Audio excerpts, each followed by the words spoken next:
پیش کروں گا جس میں جہاد والی آیتیں نہیں ہوں گی، کیونکہ ابو بکر عمر عثمان نے جہاد والی آیتیں اپنی طرف سے شامل کر دی ہیں، جبکہ اس قرآن کی شان یہ ہے کہ لا یأتیہ الباطل من بین یدیہ ولا من خلفہ،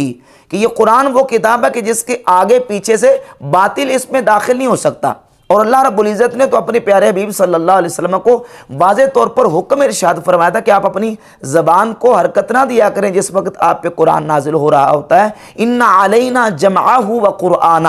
اس قرآن کا جمع کرنا اور اس کا پڑھنا ہمارے ذمہ ہے۔ اور پھر اللہ رب العزت نے واضح دو ٹوک انداز میں فرما دیا انا نحن نزلنا الذکر و انا لہ لحافظون، کہ اس قرآن کو، اس ذکر کو ہم نے نازل کیا ہے اور اس کی حفاظت بھی ہم فرمانے والے ہیں۔ تو جس کی حفاظت کا ذمہ خود اللہ تبارک و تعالیٰ نے لیا ہے، اس میں کوئی اپنی طرف سے کوئی چیز کمی اور اضافہ نہیں کر سکتا۔ بحمد تعالیٰ مسلمانوں کے پاس جو قرآن مجید موجود ہے، یقیناً صحابہ کرام رضی اللہ تعالیٰ عنہم کے مبارک دور میں مکمل کتابی شکل میں مصحف کی صورت میں جمع ہوا، اور یہ محفوظ اور تواتر کے ساتھ منقول ہوتا آ رہا ہے مسلمانوں کے پاس اس وقت جو قرآن موجود ہے۔ اب یہ لوگ جو دعویٰ کرتے ہیں کہ وہ قرآن اصل ابھی ہمارے پاس موجود نہیں، آنے والا ہے، وہ اس بنیاد پر اس قرآن کا انکار کرتے ہیں کیونکہ اس قرآن کو حضور علیہ الصلوۃ والسلام کے صحابہ کرام بالخصوص خلفائے ثلاثہ سیدنا ابوبکر، عمر، عثمان رضی اللہ تعالی عنہم نے جمع کیا، اور ان کا بغض، عداوت جو ہے وہ دلوں میں رکھنے والے نہ صرف اس قرآن کا انکار کرتے ہیں، بلکہ آپ سامنے دیکھ لیں کہ یہ جو وسیم رضوی نامی شخص تھا، اس کا سٹیشن جو ہے وہ کہاں تک یہ پہنچ چکا ہے، کوئی سٹیشن نہیں ہے، کوئی سٹاپ نہیں ہے، یہاں تک پہنچا کہ اس نے ہندو مذہب کو قبول کر لیا اور اعلانیہ طور پہ اسلام کا انکار کیا، اور پھر نبی پاک صلی اللہ علیہ وسلم کی ذات اقدس کی گستاخی، توہین اور بے ادبی کے ارتکاب تک پہنچ گیا۔ تو جس اسلام کو تم دھرم کہتے ہو، ہم نے تو کبھی اس کو دھرم مانا ہی نہیں، وہ تو ایک آتنکی گٹ ہے جو 14 سال پہلے محمد نے کریٹ کیا تھا۔ اس لیے امام مالک رحمۃ اللہ تعالی علیہ نے قرآن مجید کی سورۃ الفتح کی آیت نمبر 29 سے یہ استدلال کرتے ہوئے بیان کیا، جس کو حافظ ابن کثیر نے تفسیر ابن کثیر میں نقل کیا کہ اللہ رب العزت نے سورۃ الفتح کی آیت نمبر 29 میں فرمایا لِیَغِیظَ بِهِمُ الْکُفَّارِ،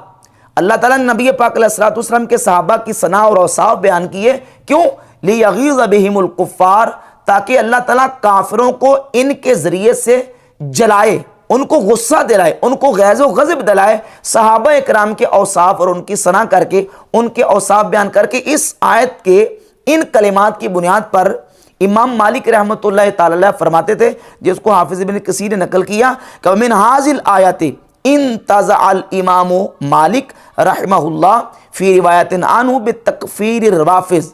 کہ امام مالک نے اس آیت کے ان کلمات سے یہ مسئلہ نکالا ہے کہ جو روافض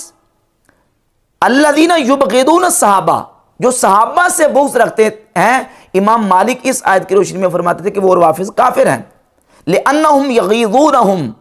ومن غاض الصحابہ فهو کافر لہذه الآیت، آیا کیونکہ روافض صحابہ سے بغض اور عداوت رکھتے ہیں، اور امام مالک فرماتے ہیں کہ جو صحابہ سے بغض اور عداوت رکھتا ہے وہ اس آیت کی روشنی میں کافر ہے۔ وَوَافَقَهُ طَائِفَةٌ مِّنَ الْعُلَمَاءِ عَلَىٰ ذَلِكَ، اور امام مالک رحمۃ اللہ تعالیٰ کے اس موقف پر بہت سارے ایک گروہ ہے علماء کا جنہوں نے موافقت کی ہے۔ وَالْأَحَادِيثُ فِي فَضَائِلِ الصَّحَابَةِ وَالنَّهْيِ عَنِ التَّعَرُّضِ لَهُمْ بِمُسَاءَاتٍ كَثِيرَةٍ، اور حافظ ابن کثیر لکھتے ہیں کہ صحابہ اکرام کے فضائل اور ان کی برائیاں بیان کرنے سے رک جانے کے اوپر بہت ساری احادیث موجود ہیں۔ وَيَكْفِيهِمْ ثَنَاءُ اللَّهِ عَلَيْهِمْ وَرِضَاؤُهُ عَنْهُمْ، اور ان کو تو اتنا ہی کافی ہے کہ اللہ نے قرآن میں ان کی ثنا بیان کی ہے اور اللہ ان سے راضی ہے، رضی اللہ عنہم ورضوا عنہ۔ تو جب صحابہ اکرام کی ثنا اللہ فرما رہا ہے، اللہ ان سے راضی ہے، ان کو اتنا ہی کافی ہے۔ اور جو صحابہ اکرام سے جلنے والے اور ان کا دل میں بغض و عداوت رکھنے والے ہیں، اللہ فرماتا ہے لِیَغِیظَ بِهِمُ الْکُفَّارِ، اللہ اپنے نبی کے صحابہ کی ثنا بیان کرتا ہے، ان کی توصیف کرتا ہے تاکہ کافروں کو جلائے، ان کو ساڑے اور ان کو غیظ و غضب میں مبتلا فرمائے۔ تو جو صحابہ اکرام رضی اللہ تعالیٰ عنہ سے جلتے ہیں اور دلوں میں بغض صحابہ کا رکھتے ہیں، امام مالک فرماتے ہیں کہ یہ وہی لوگ ہیں۔ تو اس بنیاد پر امام مالک رحمۃ اللہ علیہ نے صحابہ اکرام سے بغض رکھنے والوں کی تکفیر فرمائی ہے۔ تو اب دیکھیں کہ صحابہ اکرام سے بغض و عداوت جو ہے یہ ان لوگوں کو کہاں تک لے گیا، اور یہ صرف یہ نہیں، ایک بہت بڑا طبقہ ہے لوگوں کا جو قرآن مجید کی تحریف کا اس بنیاد پر قائل ہے، اسی وجہ سے وہ قائل ہیں قرآن مجید میں تحریف کے قائل ہیں کہ کیونکہ قرآن اس وقت جو ہمارے پاس موجود ہے یہ صحابہ کرام رضی اللہ تعالیٰ عنہم نے جمع کی ہے، اور وہ کہتے ہیں یہ وہ ائمہ اہل بیت نے جو قرآن جمع کیا ہے وہ ہم تلاش کر رہے ہیں اور آہستہ آہستہ ہمیں وہ مل جائے گا۔ بلکہ ابھی لیٹسٹ ایک بہت بڑے رافضی عالم ہیں، ٹی وی چینل پہ بھی بیان کرتے ہیں، انہوں نے باقاعدہ یہ بیان دیا ہے کہ ہم نے وہ تلاش کر لی ہے، ابھی ہم اس کی تحقیق کر رہے ہیں اور ان قریب وہ تحریف سے پاک جو قرآن ہے وہ ہم عوام کے سامنے رکھ دیں گے اور لوگوں کے سامنے اس کو لے کے آئیں گے۔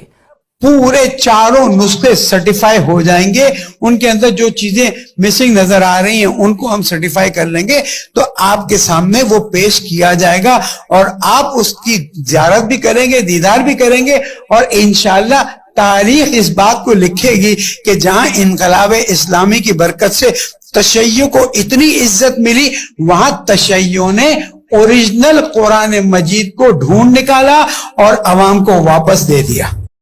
لا حول ولا قوت الا باللہ۔